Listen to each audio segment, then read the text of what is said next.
1979, la fronde gronde en Rhodésie du Sud. Les Blancs gouvernent toujours cette colonie britannique d'Afrique australe. Mais un an plus tard, en 1980, l'indépendance est proclamée. C'est la naissance du Zimbabwe avec à sa tête Robert Mugabe.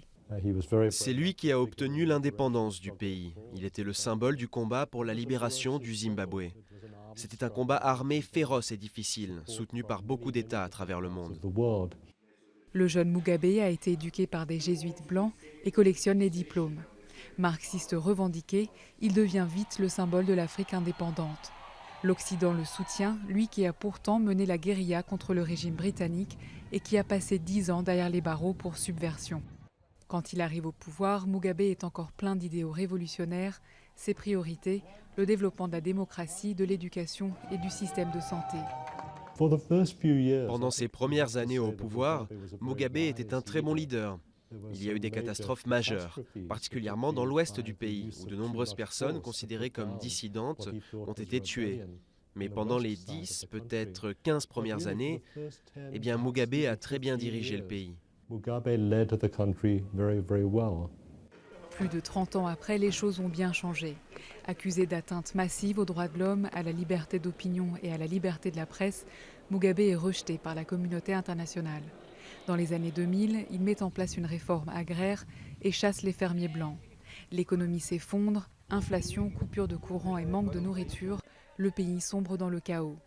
Mais Mugabe a toujours gardé une base très solide de partisans. Il plaît à la génération de l'indépendance et aux gens qui estiment que leur vie s'est améliorée sous son régime et qu'il a beaucoup fait en termes de redistribution des terres après 2000.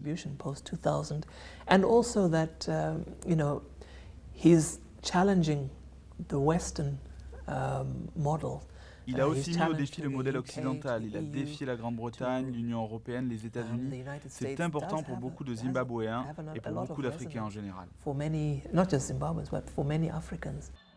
Les assassinats d'opposants se sont multipliés, ainsi que les fraudes électorales. Et Mugabe, devenu paranoïaque et mégalomane, se range du côté des dictateurs.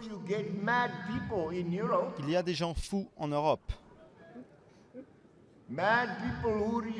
Des gens fous qui refusent et rejettent la vérité. Des gens fous qui défient les lois internationales. En 2008, de nouvelles élections ont lieu. Les partisans de Mugabe terrorisent ceux de son rival Morgan Tsvangirai, arrivé en tête au premier tour. Tsvangirai se retire pour éviter l'escalade de la violence. La communauté internationale contraint alors Mugabe, réélu, à nommer Tsvangirai Premier ministre pour former un gouvernement d'union nationale. C'est pour se débarrasser de cet encombrant bras droit que Robert Mugabe, aujourd'hui âgé de 89 ans, avait convoqué les élections.